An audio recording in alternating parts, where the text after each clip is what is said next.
Meryl Streep es una de las mejores actrices de la historia. Estamos de acuerdo con eso, ¿no? Porque fue nominada 21 veces a los Oscar, que creo que eso en sí ya es un récord. Ganó 3 Oscar y además es una de las actrices más admiradas y respetadas en ese rubro. Pero aún así, ella confesó recientemente que a los 56 años fue la primera vez que ella se atrevió a rechazar un rol protagónico que le estaban dando y que a ella le interesaba solamente para pedir el doble de salario de lo que le estaban ofreciendo. Y obviamente no hay sorpresa sobre esto, le dijeron que sí directamente, sin ningún tipo de pero, ni ningún tipo de límite, y ella se dio cuenta de lo que era capaz. Por eso hoy vamos a analizar el caso de Meryl Streep y qué tiene que ver eso con la dificultad que tenemos en general las mujeres para negociar nuestros sueldos, para posicionarnos como profesionales y para que nos reconozcan realmente el valor que tenemos en función de toda la trayectoria que hemos realizado durante nuestras carreras profesionales. Gracias por tu like, por tu follow y por estar una nueva semana aquí.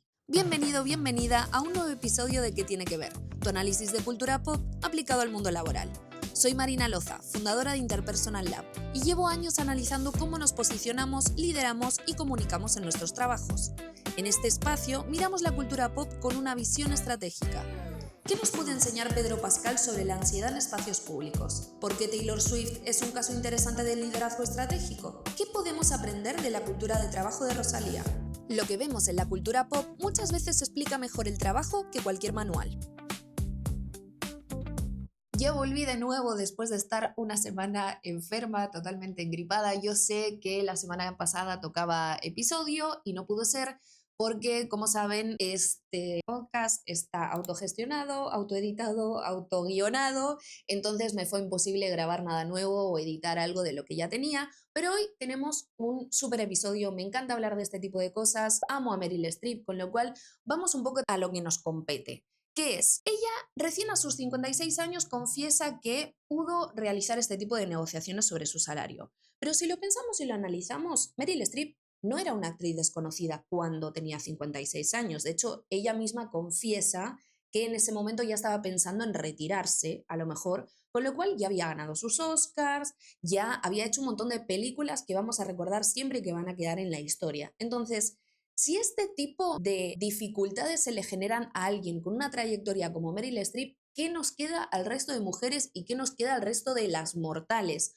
Por eso mismo, hoy no vamos a analizar solamente el caso de Meryl Streep o no vamos a analizar solamente el caso de Hollywood, sino que nos vamos a centrar en por qué las mujeres pedimos menos aumentos, por qué minimizamos lo que hacemos, por qué esperamos tantísimo tiempo para negociar, por qué sentimos que tenemos que demostrar que merecemos estar donde estamos y finalmente yo te voy a dejar algunas herramientas para que empieces a trabajar concretamente este tipo de habilidades y este tipo de situaciones y que no te tenga que pasar exactamente lo que le pasó a Meryl Streep, que es que te tengas que esperar a tus 56 años o más para empezar a hacer este tipo de cosas.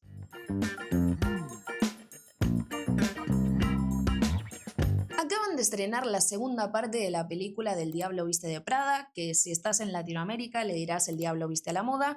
Yo soy como un híbrido porque como soy española pero llevo 10 años viviendo en Argentina, pues a veces tengo cosas híbridas. Pero bueno, yo le llamo El Diablo Viste de Prada porque cuando estrenaron la primera película yo aún vivía en España. Cuestión, como están en pleno estreno, están en un montón de entrevistas y haciendo marketing de la película. Entonces ahí es cuando le hacen una entrevista a Meryl Streep con Anne Hathaway y con Emily Blunt y ahí es cuando Meryl Streep confiesa que cuando le ofrecieron el papel de Miranda Priestley por primera vez, ella lo primero que hizo fue decir que no. Eso fue en 2006. Y ella dijo que no, no porque no le interesara el papel, sino porque sentía que le estaban ofreciendo demasiado poco salario y decidió pedir el doble. A lo que ella se sorprendió porque ni bien les dijo quiero el doble, le dijeron sí, dale, vamos con ello. No le pusieron ningún pero, no le negociaron nada, ni le dieron una repropuesta, nada, le dijeron que sí.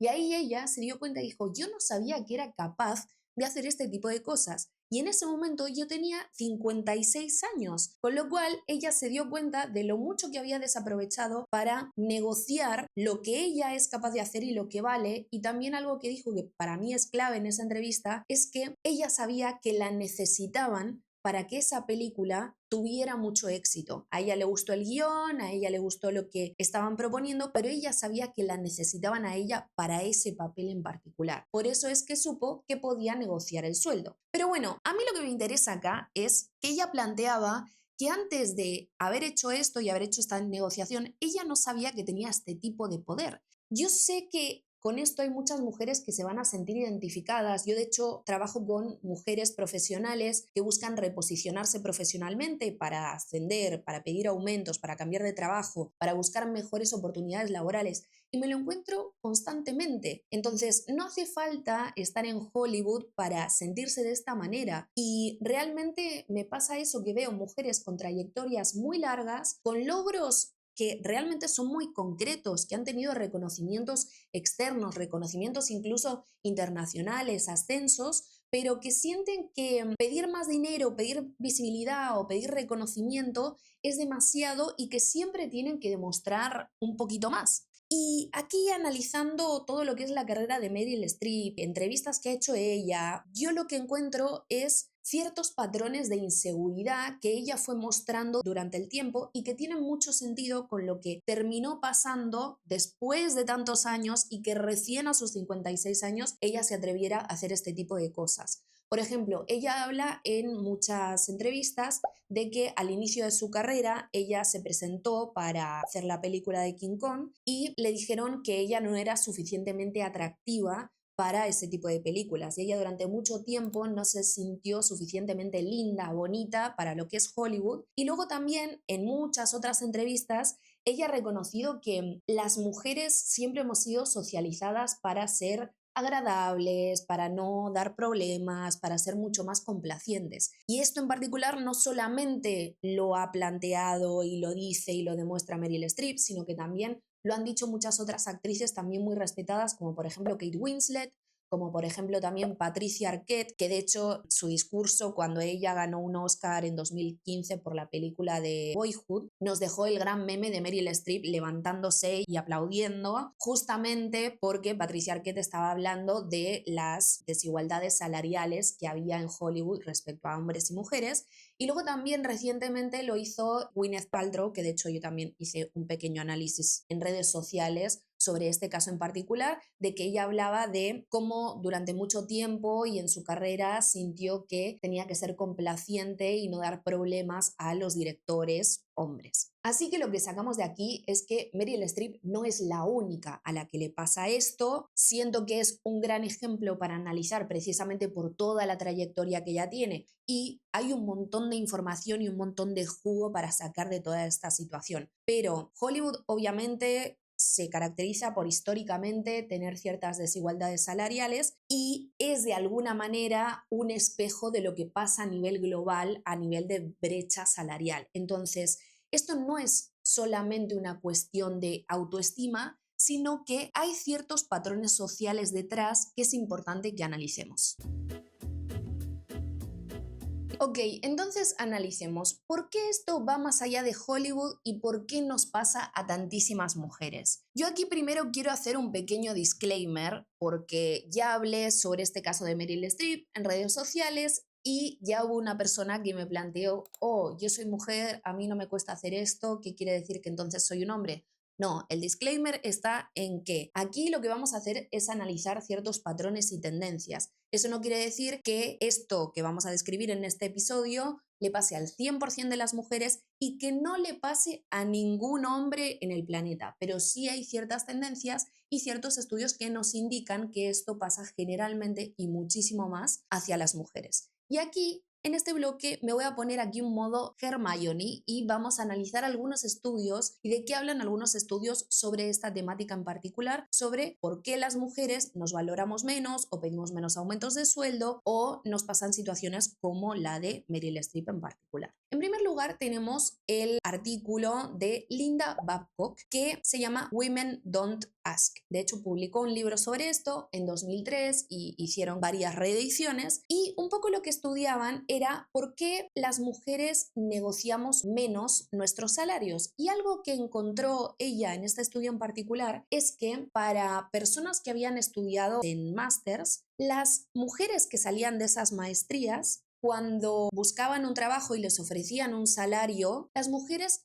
que negociaban ese primer salario que les daban para entrar en un trabajo eran un 7% versus el 57% de hombres que sí negociaban ese primer sueldo. Es decir, estamos hablando de personas que han cursado un nivel de estudios de maestría, de máster, y a partir de ahí, esas personas cuando salen a buscar un trabajo, el salario que les ofrecen por primera vez en una entrevista, solamente el 7% de las mujeres lo negoció y el 57% de los hombres lo negoció. Aquí ya vemos una diferencia muy grande entre unos y otros, y un poco lo que también habla Linda Babcock es que se genera un efecto acumulado desde ahí. Si tú ya partes de que el salario que te ofrecen en entrevistas a las mujeres nos cuesta mucho más negociarlo desde un principio, luego cuando quieras pedir ciertas promociones, ascensos, aumentos, bonos, etcétera, eso va a generar un efecto acumulado y siempre vas a terminar cobrando un poco menos de lo que cobraron ese 57% de hombres que sí se pusieron a negociar su sueldo. Pero como les decía, este estudio fue publicado recién en 2003, que se ha ido publicando a lo largo de los años. A mí me parece muy interesante el estudio de Tara Moore, que lo publicó en 2014 y donde habla, en primer lugar, de un reporte interno de la empresa multinacional HP, donde encontraron que las mujeres solamente se presentan a un puesto de trabajo cuando cumplen el 100% de los requisitos para ese rol.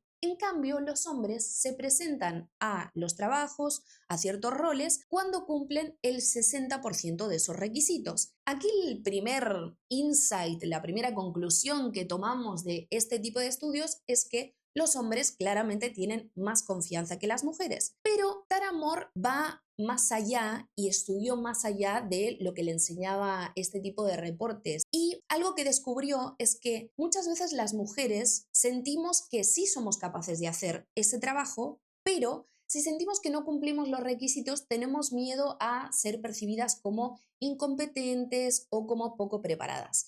Y yo, cuando estaba leyendo este estudio en particular, me acordé de un caso que me llegó hace poquito por Instagram y es de una persona, una mujer, que ella es especialista en marketing digital. Desgraciadamente fue despedida de su último trabajo y estaba buscando nuevas oportunidades laborales. Algo que ella decidió cuando hizo una investigación de mercado y se dio cuenta que por su experiencia y su capacidad podía pedir el doble de salario de lo que estaba ganando en este último trabajo, ella empieza a hacer entrevistas y empieza a pedir efectivamente un 50% más de lo que estaba ganando en esa empresa de la cual le despidieron. Cuestión que, a partir de diferentes entrevistas, la aceptaron en diferentes empresas y ella tuvo el gran privilegio de poder elegir cuál le interesaba más. Y lo que me contó es que el rol que aceptó finalmente es en una empresa que le encantaba, para ella era el rol ideal, pero en esa empresa en particular, algo que pedían adicional a lo que en las otras empresas no pedían, era el tema del inglés. Y como ella se sentía bastante oxidada con el tema de inglés, no se atrevió a pedir el doble de salario que sí estaba pidiendo para las otras oportunidades y las otras entrevistas y se quedó con el mismo salario que estaba cobrando en la empresa anterior. ¿Qué pasó entonces? Que ella eligió este rol porque le parecía más ideal, le gustaba más, conectaba más con la empresa, pero se quedó cobrando el mismo salario que tenía en la otra empresa, mientras había otras empresas dispuestas a pagarle el doble por las capacidades que ella tiene. Solamente por no cumplir a rajatabla el requisito del inglés, solamente por eso es que decidió no pedir ese 50% más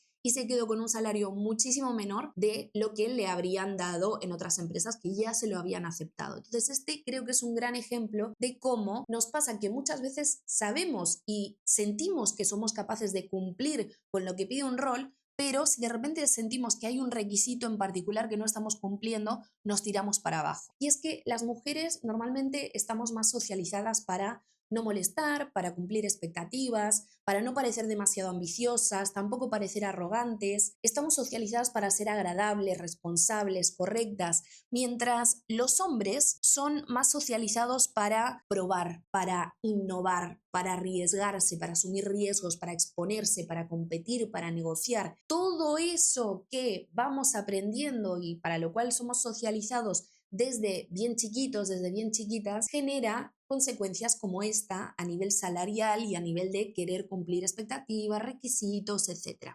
Relacionado con esto, hay un último estudio que a mí me parece súper interesante, que sobre todo lo menciona la investigadora Hannah Riley Bowles, que es de Harvard, y ella habla mucho del backlash social. Ella lo que plantea es que en muchas ocasiones las mujeres sí negociamos, en la gran mayoría no, pero las mujeres que sí negocian y que sí se atreven a negociar de forma directa, ese tipo de mujeres suelen ser percibidas como menos agradables, como más difíciles, como menos colaborativas, con lo cual cuando sí nos atrevemos a negociar, en muchas ocasiones eso genera un mayor costo social para nosotras.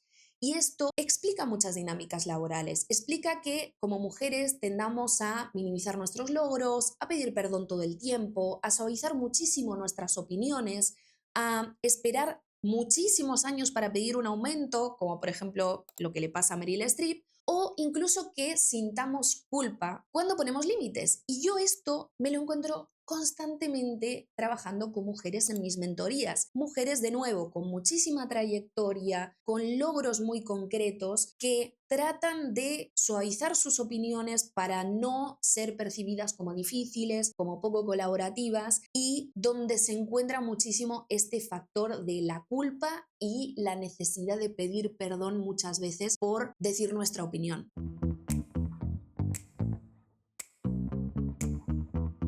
Así que antes de ir a los tips finales y a las herramientas que puedes empezar a implementar en tu día a día para empezar a cambiar este tipo de patrones que estén pasando en tu caso particular, yo lo que quiero centrarme es en qué podemos aprender en general de esta situación, de todo lo que hice en estos estudios y del caso particular de Meryl Streep. En primer lugar, yo creo que es el diferenciar el tema de la capacidad o ser capaces de hacer algo versus el sentimiento de sentirnos autorizadas y legitimadas a tener un rol en particular, a cobrar determinado dinero por lo que hacemos o a tener determinados roles, que eso yo también me encuentro que a muchas mujeres les pasa, no se sienten suficientemente preparadas para tener determinados roles, ¿no? Entonces, tú puedes ser increíble como profesional, puedes tener una grandísima trayectoria, como habíamos dicho, pero eso no quita que necesites o sientas esa necesidad de demostrar muchísimo más para demostrar que te mereces algo, sea tener ese rol que tienes ahora mismo o sea buscar algo más dentro de tu carrera. El verdadero problema, entonces, no es solamente negociar, sino cuánto tiempo tardamos en sentir que tenemos permiso para hacerlo. Yo creo que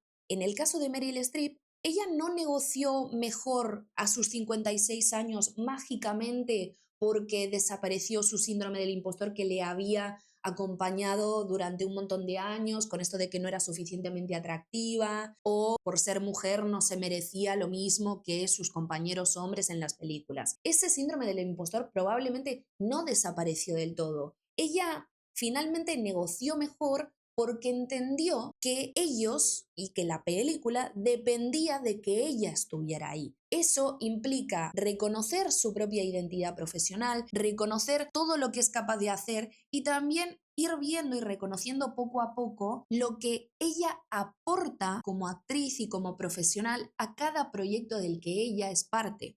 Entonces, es importante empezar a adquirir herramientas para atrevernos a negociar, aunque tengamos miedo o aunque se nos haga incómodo. Y para mí esto es un insight que creo que es muy clave porque muchas veces sentimos como mujeres, y es algo que yo me encuentro mucho en las personas que mentoreo, y es que siempre me dicen como, bueno, voy a hacer un curso para formarme en tal habilidad técnica, quiero apuntarme, ya tengo una maestría y quiero apuntarme a otra para dar cuenta de todo lo que yo sé sobre este tema en particular. En vez de centrarnos en formarnos aún más en estas habilidades técnicas, que yo no digo que no sean importantes, pero si eres una persona que ya tiene experiencia, como yo me encuentro con un montón de mujeres, no necesitas otro título más. Lo que necesitas es formarte en esas habilidades que te den herramientas que nada tienen que ver con la formación técnica o con tus años de experiencia. Son herramientas que te van a ayudar a ir con más seguridad a este tipo de instancias, a identificar todo lo que eres capaz de hacer y todo lo que vales y todo lo que aportas, y que eso no te lleve tanto tiempo como le llevó a Meryl Streep. Y aquí, ojo, Esto no implica que vayas al otro lado y que te muestres todo el día o que te vendas como profesional de forma súper agresiva. Tampoco implica que sí o sí tengas que copiar modelos masculinos de liderazgo o de negociación. No es necesario si eso no va contigo, sino que se trata más de desarrollar una relación más objetiva con el impacto que tú generas como profesional. Es decir, es importante tener herramientas como mujeres para romper este ciclo y estas tendencias que tenemos a tirarnos para abajo y a minimizarnos. Es necesario analizar nuestra propia identidad profesional. Por eso, ahora sí, te voy a dar los tips finales para que empieces a hacerlo.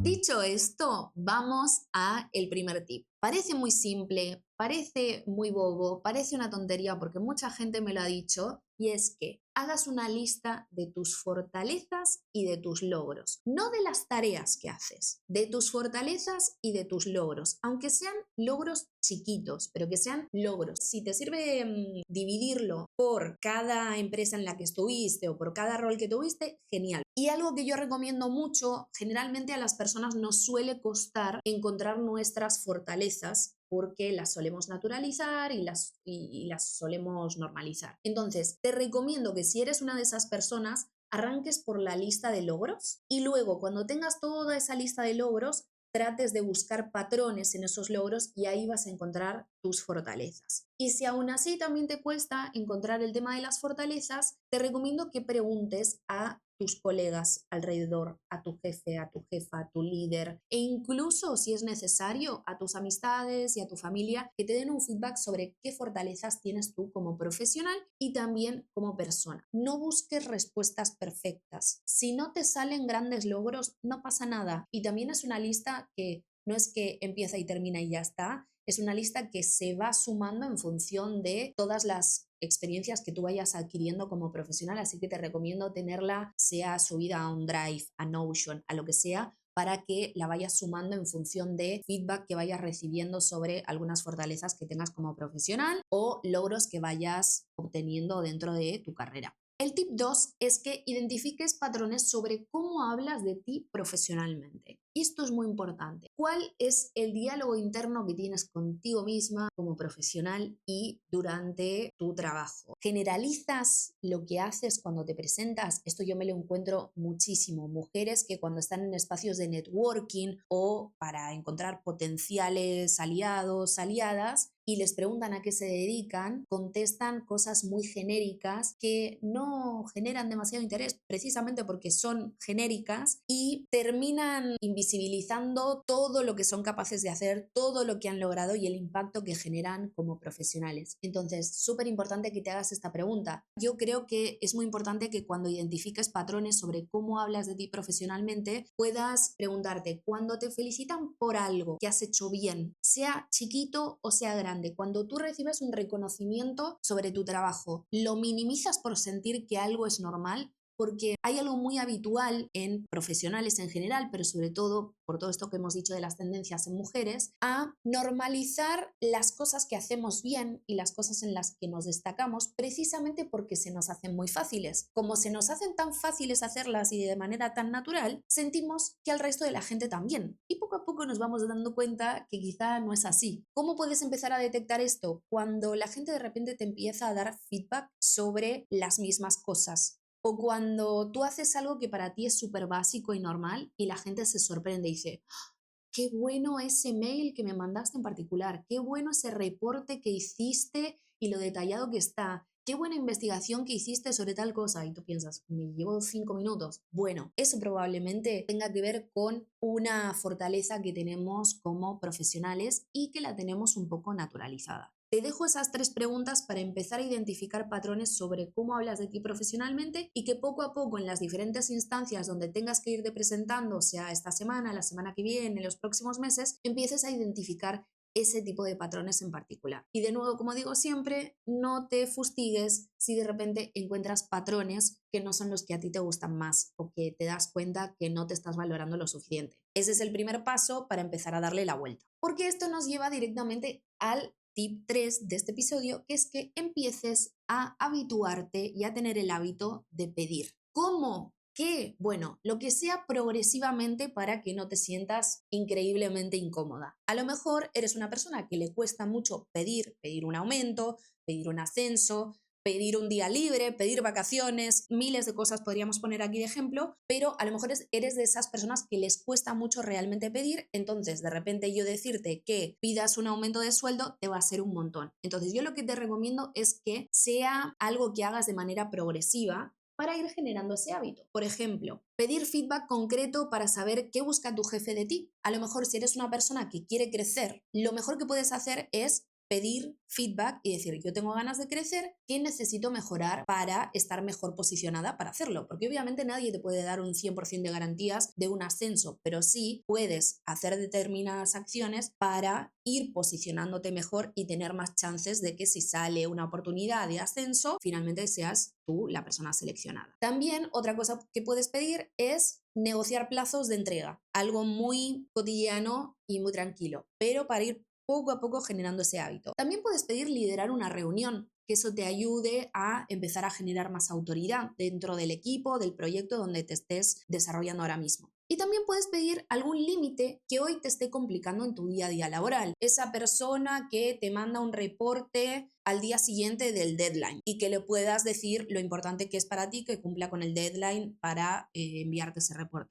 Por ejemplo, algún proveedor, algún cliente en particular, empezar a poner ciertos límites y hacer determinados pedidos de forma progresiva para que te vayas acostumbrando a generar ese hábito. Entonces, esa forma progresiva de empezar a pedir y empezar a acomodarte con eso te va a ayudar a testear tus habilidades de negociación, también empezar a testear cómo te plantas ante determinadas situaciones, cómo reaccionas y también cómo lidian con esos pedidos quienes son tomadores de decisiones en función de tu situación, sea tu líder, sea tu jefe, sea una comisión directiva, si es que eres una persona que ya está en un puesto de dirección, sea una persona que lleva el proyecto que tú estás trabajando ahora mismo. Y vamos a escarbar y a indagar un poquito más en todo esto, yendo al tip 4, que es que lleves datos objetivos a tus conversaciones. Tenemos tendencia a, cuando tenemos determinadas conversaciones importantes o cuando pedimos algo en particular, primero tendemos a no prepararnos de esas conversaciones. Obviamente el subtip dentro de este tip que te voy a dar es que te prepares, que practiques, pero tendemos a no prepararnos y por otro lado a decir cosas como creo que o siento que. Y obviamente lo que tú crees y lo que tú sientes es importante, pero cuando estamos hablando de impacto y de generar impacto y de poder plantarte como profesional, lo importante es dar hechos objetivos, dar resultados, dar métricas y hablar de lo que ocurre más allá de los juicios de valor. En este tipo de conversaciones, la percepción propia te termina bajando el impacto. No es lo mismo decir yo creo que esta taza es verde que decir esta taza es verde. Por eso es que es importante que de nuevo, cuando nos posicionemos, cuando nos plantemos sobre algo, cuando generemos determinadas conversaciones, sean conversaciones directas uno a uno o incluso cuando hacemos posteos en redes sociales, que podamos llevar datos objetivos y podamos hablar de lo que es y de cosas más concretas y no tanto solamente basarnos en nuestra percepción o en lo que creemos sobre las cosas. Y yo creo que el tip 5 no te va a sorprender en función de todo lo que charlamos, pero es necesario que yo lo diga y es que dejes de esperar a sentirte 100% preparada para pedir, para accionar, para pedir un aumento, sea un ascenso o para pedir mejores condiciones. Porque no va a ocurrir que te sientas 100% preparada. Meryl Streep tardó décadas en asumir que ella era capaz y era posible pedir el doble del sueldo que le estaban ofreciendo para una película.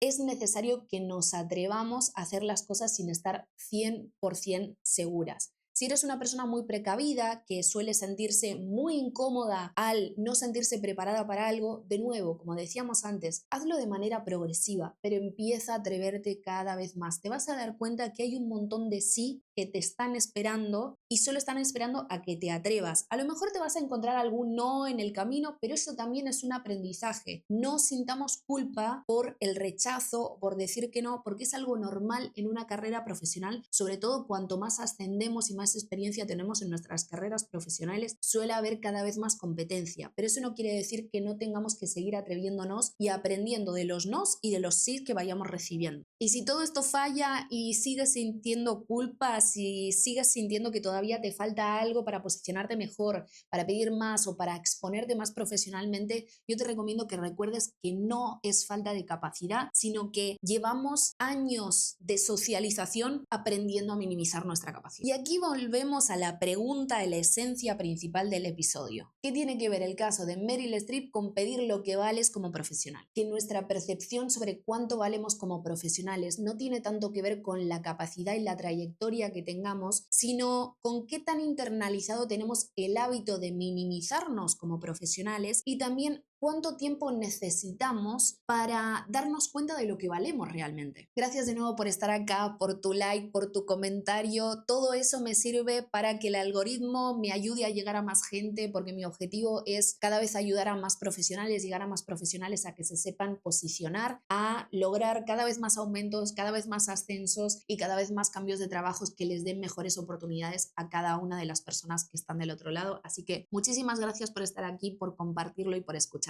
Y si tú también quieres hacer tu mentoría de reposicionamiento profesional para plantarte con más seguridad y para ser reconocida sin tener que esperar tantos años como tuvo que esperar Meryl Streep, escríbeme. Si quieres desarrollarte y posicionarte como profesional, te dejo mis redes y la web de Interpersonal Lab para que veas de qué formas puedo acompañarte. Recuerda que también trabajo con equipos y empresas, así que si quieres que trabajemos juntos, contáctame al correo que te dejo en la descripción. Y si te gustó este episodio, recuerda valorarlo y seguirme. Nos vemos la semana que viene con otro episodio de ¿Qué tiene que ver?